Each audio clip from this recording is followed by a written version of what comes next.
बलोचिस्तान से ताल्लुक रखने वाले आला तालीम याफ्ता अनवारुल हक काकड़ को मुल्क का 8वां वजीर आज़म बनाया गया।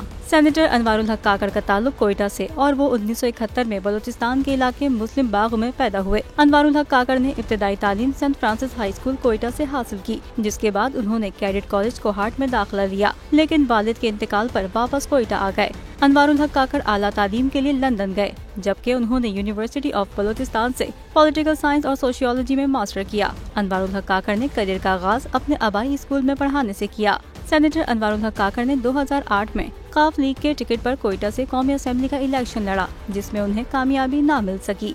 सेनेटर अनवारुल हक काकड़ 2013 में बलोचिस्तान हुकूमत के तर्जुमान रहे, जबकि बलोचिस्तान अवामी पार्टी की तश्कील में उनका कलीदी किरदार रहा। बलोचिस्तान अवामी पार्टी से ताल्लुक रखने वाले सेनेटर अनवारुल हक काकड़ 2018 में सेनेटर मुंतखब हुए और वो सेनेट की कायमा कमेटी समंदर पार पाकिस्तानी के चेयरमैन हैं।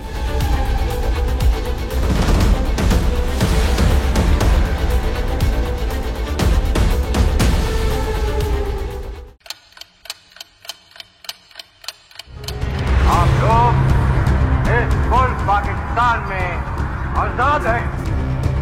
सहाफती उसूलों पर कारबंद बोल न्यूज ने रखी रिवायत बरकरार। बोल न्यूज की जानिब से देखने वालों को यौम आजादी की बेहद मुबारकबाद। मुल्क भर से जश्न आजादी की तकरीबात बोल ने दिखाई अपनी स्क्रीन पर। पाकिस्तान के 76वें यौम आजादी का जश्न बोल ने सुनाई पाकिस्तान जिंदाबाद के नारों की गूंज। बोल की सबसे बड़ी ट्रांसमिशन में पाकिस्तान का नाम रोशन करने वालों ने दिए कौम को पैगामात। बेपनाह मुश्किलात का सामना करके इस मुल्क को हासिल किया। आजाद कौमों को बहुत सी कुर्बानियां देनी पड़ती हैं। 76 वालियों में आजादी का दिन जोश खरोश के साथ मनाया, क्योंकि जिंदाबाद पाकिस्तान ये है बोल की पहचान।